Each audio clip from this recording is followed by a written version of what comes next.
I had something I wanted to backtrack to, and Yeah.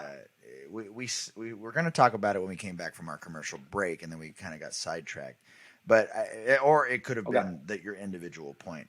But originally, we were going to come back to like some bullet points that you had for that dog trainers should learn about neuroscience or cognition and then things like that. And one thing that you said that I liked was know why you're saying the things that you're saying and what the root of why is, right? So that point was made already. Yeah. Are there any other points that you have? Yeah, honestly, or recommendations for people? I think the main things, if you're a newer dog trainer, obviously, I know it sounds crazy, but just understand the difference between operant conditioning and classical conditioning. Mm-hmm. It sounds basic, but if you're a new dog trainer, really understand that, right? Understand that, I would sit here and obviously try to understand that you can't reinforce an emotion, but you can reinforce a behavior. Mm-hmm. If that makes sense. Mm-hmm. That right there is so much to read and so much to grasp, right? Because right there, if you're working with behavior, that, a lot of people see a dog barking and we feed it and people are like, you're reinforcing the barking. Yeah. That doesn't work that way. If I'm upset and somebody gives me chicken parm, I may feel a little better. Or I'm not going to take it because I'm so upset. It's like, that's it. So, but no. So first I'd understand the difference in classical conditioning and opera conditioning. As far as the neuroscience stuff, a lot of the stuff we talked on the podcast would be very helpful. Yeah. Understanding the reticular activating system, understanding, the cerebral and limbic, really, really understanding on a cognitive side of, what is about spatial boundaries. You know what I mean? Like that stuff is really good. But more importantly than anything is if people could just understand, how their dog feels, and just try to really, dial into that. That's probably more than anything. How's the dog taking in the world? But as far as, I don't know. It's, there's so much when it comes to like neuroscience. No, but that's a huge, like actionable list for people who don't know what you're talking about. No. I mean, because again, you start with a couple, you know what I mean? But just that list that you created for dog trainers who are listening to this, who, you usually start with one concept or you start with one method. And then as you grow through your career, you expand, right? And so people who don't know anything about what you're talking about, they should look it up. They should research it. They should understand how brain, because funny enough, it's not just dogs that learn this way. It's humans that learn this way too, right? And that's we share that animal brain with them. So I think that's great for people who are learning the craft to just keep in their tank or their bank of knowledge, What are your thoughts on cognitive behavioral therapy? Give me an example. So you delineated just now, you cannot reinforce a feeling, but you can reinforce an action. Cognitive behavioral therapy suggests that while this is of course true, there are actions, thoughts, and feelings. You can reinforce an action, but an action can reinforce a feeling. So if you start reinforcing a certain action, you can indirectly affect feelings. So, all right. So yes, you're right. So, and I think the timing has a lot to do with it. But I think they have what's called an engage-disengage game, and that could make reactivity worse, right? If you do it wrong. I think if you sit here and if your dog is able to take food and your dog feels good taking food, I wouldn't present the food to the dog to avoid what you're talking about. I wouldn't sit here and see the trigger and be like, here's food. I would, every time the trigger, I'd pull out food.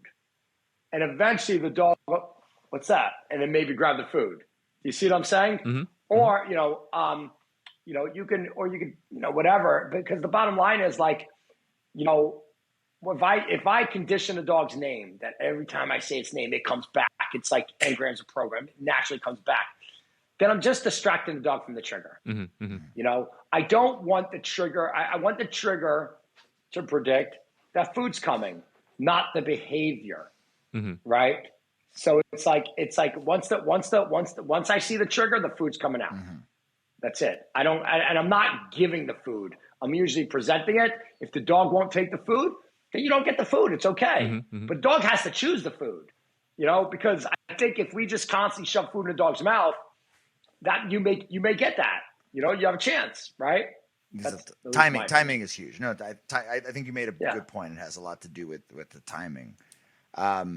That's great. There's a concept that was taught to me recently within the last couple of months, and I've heard Larry Crone talk about it. I've heard Karen Pryor talk about it, and it's interruption through reward, right? And this idea of, like if you look at things operantly, you can look at it as like I am.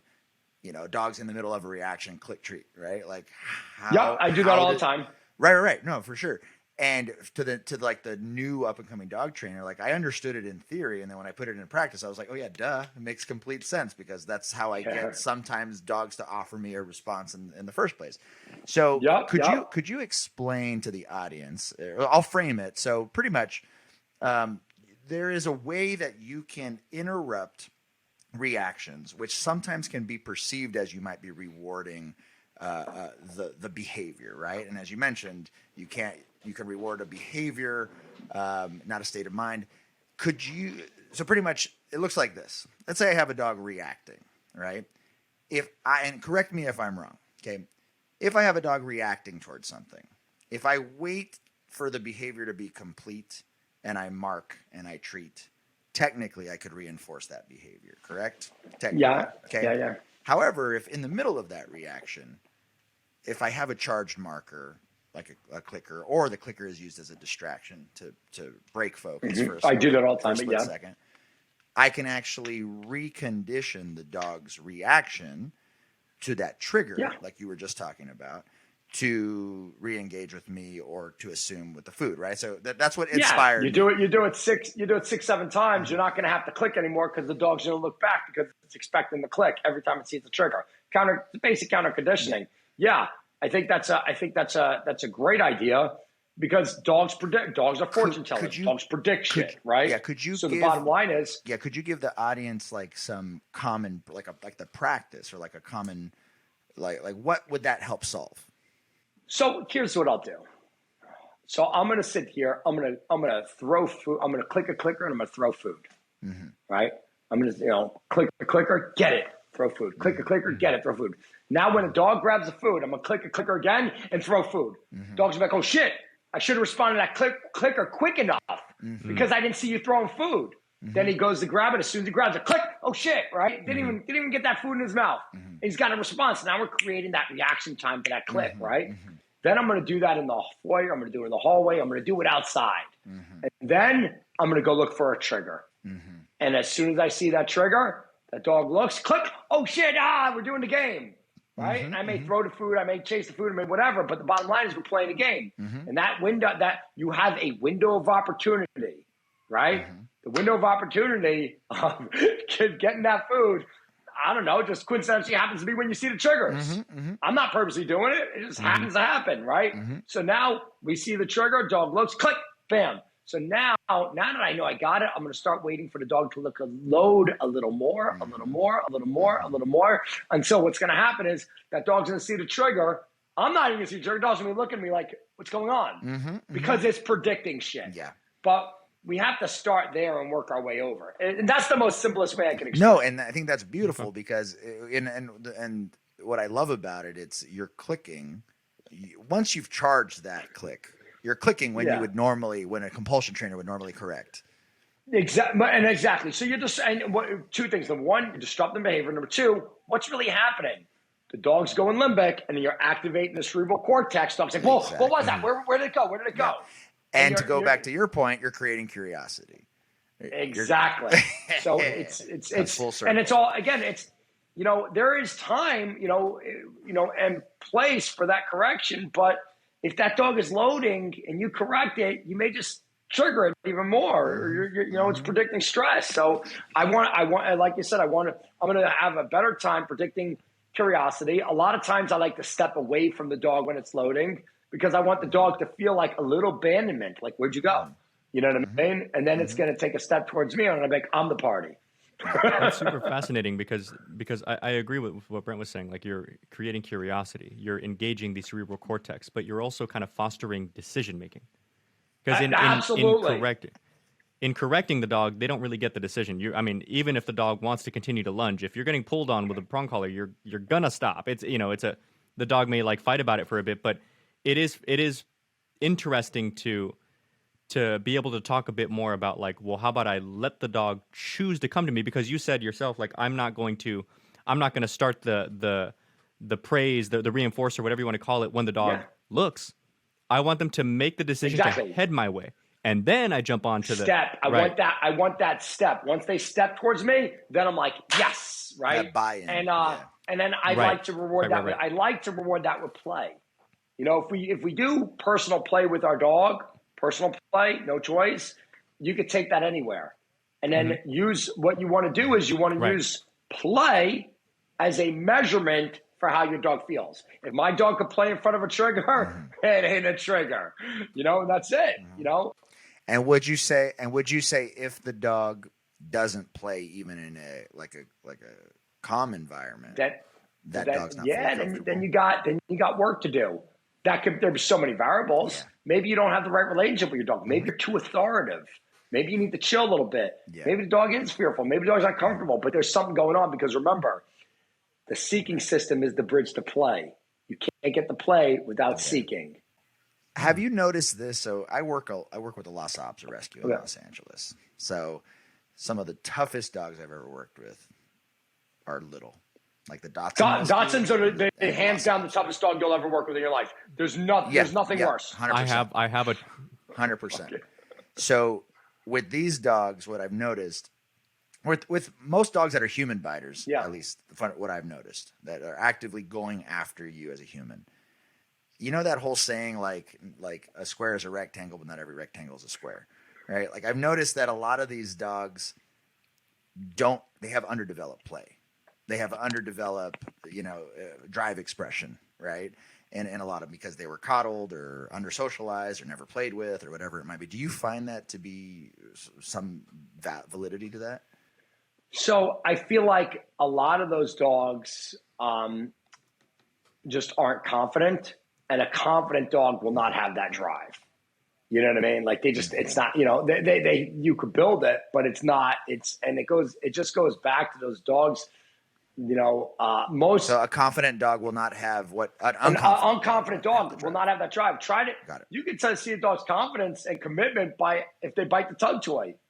How many dogs won't? It's like, get their commitment up a little bit, get their drive up a little bit. But the thing is, a lot of those dogs, in my experience, like the Dachshunds and the Chihuahuas and all the little ones, right?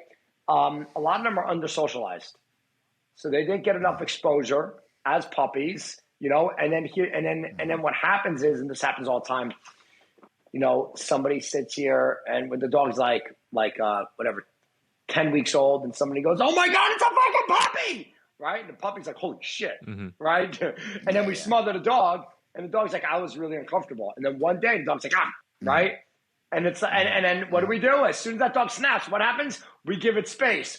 Oh my gosh! And now the dog's like instinctually like, that's how I do it. It worked. Okay. And then all of a sudden, we just taught the dog at an instinctual level, if you want to get this, do this every time. Right. And it's ingrained. And it becomes an emotional condition response, in my opinion.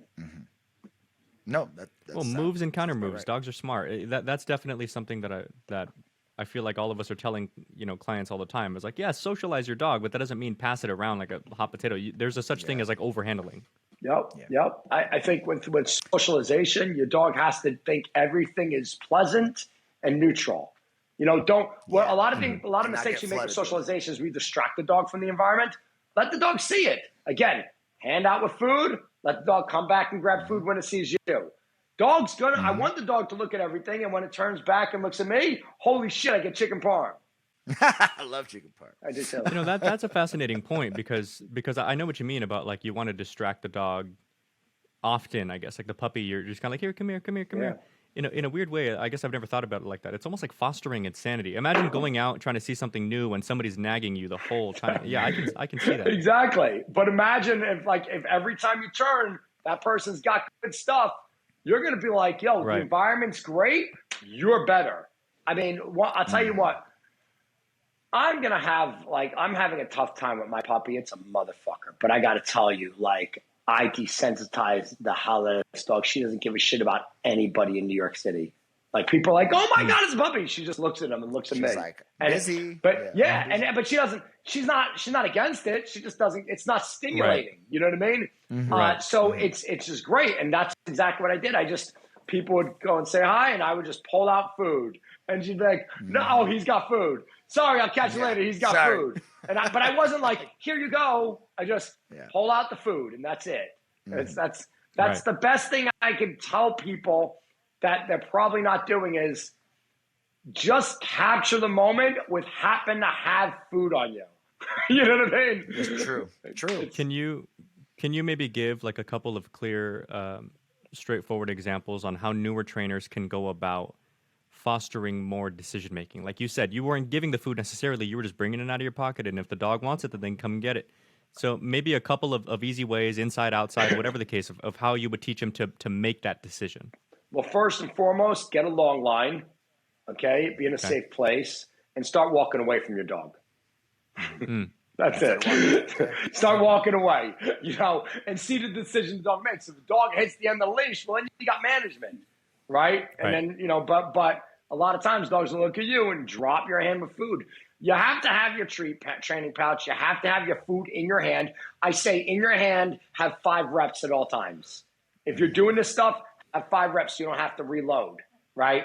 And make sure the food is in New York City, I'll be honest, and I'm just being honest here, at least me, I don't know about Blake, but for me, with the dogs I work with, we use raw for everything.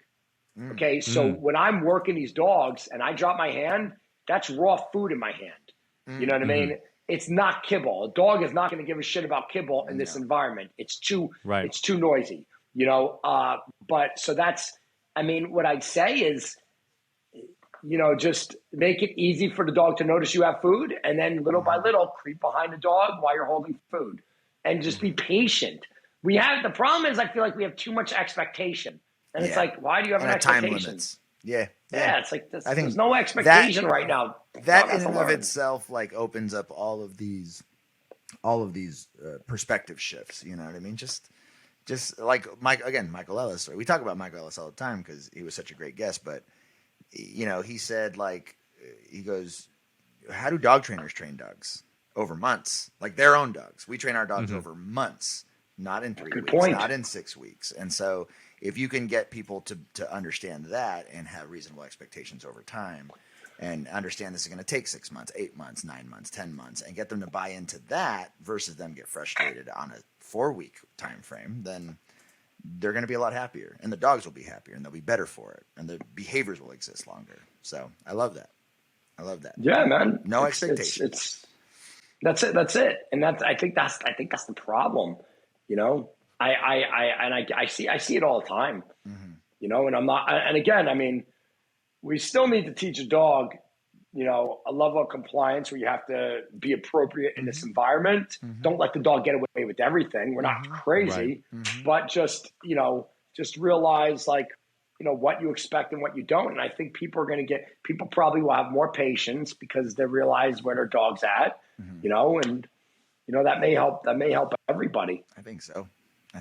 I want to ask you one last question before we wrap up the podcast. And this is a question we ask every guest that we have on. The way that we ask this question is, if we say that dog training is art and you are an artist, what tool in your artist toolbox do you think allows you to be the best trainer that Brent Bailey can be? Shit. I know. Yeah, it's a heavy question. Take your time. Okay, so if we're an artist, what tool in your artist toolbox? And again, it's a metaphor, so I don't want to give the ability. Yeah. this is the truth. I feel the one thing that I could bring to people through a Zoom session or through, just working with them, the ability to take the science and the application and put it together. That's great. And that's it. I can take the science and I can apply it to the dog training, not sit here and reference a bullshit bias ass study. Yeah. You want to know something interesting? Is that we have never had an identical answer this is episode 60 something. We've never had, we've never had an identical answer. And that just goes to show, the quality and caliber of guests that we have on who are bringing something new to the guys, table. I looked at your list, you had some good diversity, of different dog trainers in your list. That's why I was listening to 35% of every episode, because I really wanted to listen to a few of these people. I was like, wow. We've been making it an active effort to have different, more diverse types of trainers on. So if you have any tips on getting more, because I know a lot of force-free trainers follow you very closely. If you have some tips for us on how we can foster more of those conversations, and please let us know. We would love to. I've been trying to get Kiko Pep on forever. I think there's there's three people I'd highly recommend. One is Danny Wells, Unleashed Canine from the UK. You guys know who he is? Okay, he's a good friend of mine, great guy.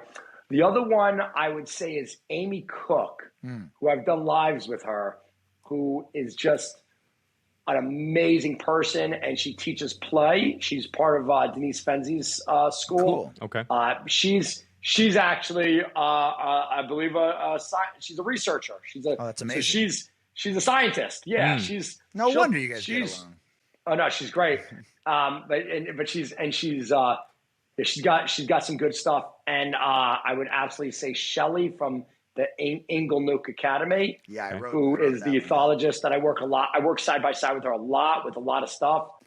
But this was really cool, guys. I really appreciate you guys. We really appreciate you having you on, man. Yeah, sharing your wisdom and sharing your perspective on the dog training, because at the end of the day, the point of this podcast is to be virtual mentorship, right? For people who don't know how to, who don't understand the context of this method, that method, this idea, that idea, and we thank you so much. I think you've really helped clarify. This is stuff.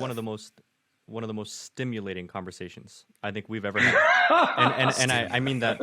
I mean, not that can be bad, but I mean that in the best possible, because I always love. I appreciate that. I always love when I have conversations. Have you ever done counseling, Brett? Like had a counselor?